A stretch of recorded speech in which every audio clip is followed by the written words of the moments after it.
Assalamualaikum warahmatullahi wabarakatuh. Saya Yusuf Bahtiar dari kelas C semester 1 Fakultas Hukum jurusan Ilmu Hukum dengan NIM 11112100094. Saya akan menjelaskan atau menyelesaikan tugas dari mata kuliah Pendidikan Anti Korupsi dengan dosen mata kuliah yaitu Bapak Eki Furkon SHMH.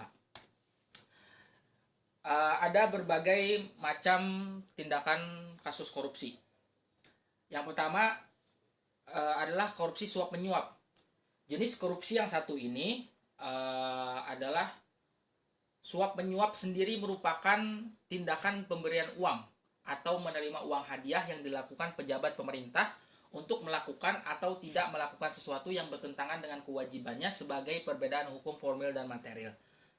Adapun contohnya dari kasus korupsi suap menyuap ini adalah adanya seorang pejabat negara yang mempunyai posisi jabatan tinggi kemudian memberikan suap menyuap hakim, pengacara atau advokat. Jenis korupsi yang satu ini telah diatur dalam UU PTPK.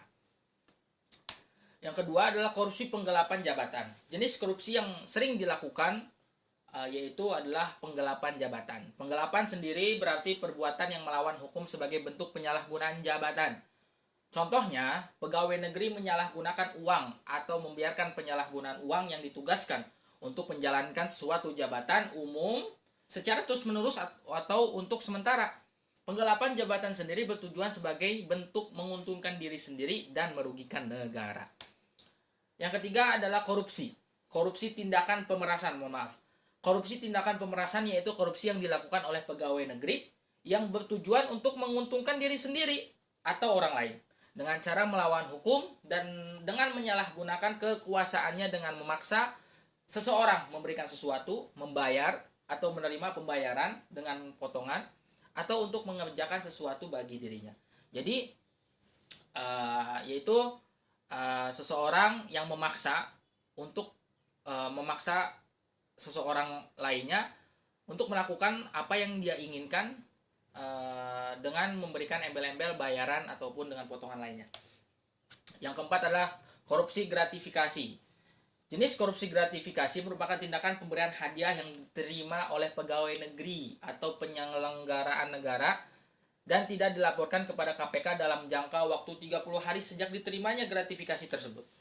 Gratifikasi dapat berupa uang, barang, diskon pinjaman tanpa bunga, tiket pesawat, liburan, biaya pengobatan, serta fasilitas-fasilitas lainnya.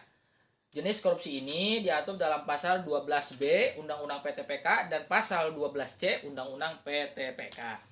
Yang kelima adalah korupsi peraturan kepentingan pengadaan. Jenis korupsi yang sering terjadi yaitu korupsi benturan kepentingan pengadaan. Pengadaan sendiri merupakan kegiatan yang bertujuan untuk menghadirkan barang atau jasa yang dibutuhkan oleh suatu instansi atau perusahaan. Orang atau badan yang ditunjuk untuk pengadaan barang atau jasa ini dipilih setelah melalui proses seleksi yang disebut dengan tender. Pada dasarnya, proses tender harus berjalan dengan bersih dan jujur. Instansi atau kontraktor yang rapornya paling bagus dan penawarannya biaya paling kompetitif, maka instansi atau kontraktor tersebut yang akan ditunjuk untuk menjaga.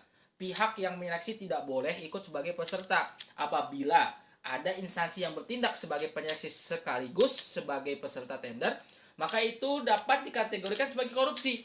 Hal ini diatur dalam pasal 12 huruf I Undang-Undang PTPK. Yang keenam, ada korupsi perbuatan curang. Korupsi perbuatan curang seringkali dilakukan oleh TNI, Polri, pemborong, atau pengawas proyek. Akibat perbuatannya tersebut mengakibatkan kerugian bagi orang lain atau terhadap keuangan negara atau yang dapat membahayakan keselamatan negara pada saat perang. Selain itu, pegawai negeri yang menyerobot tanah negara yang mendatangkan kerugian bagi orang lain juga termasuk dalam jenis korupsi ini.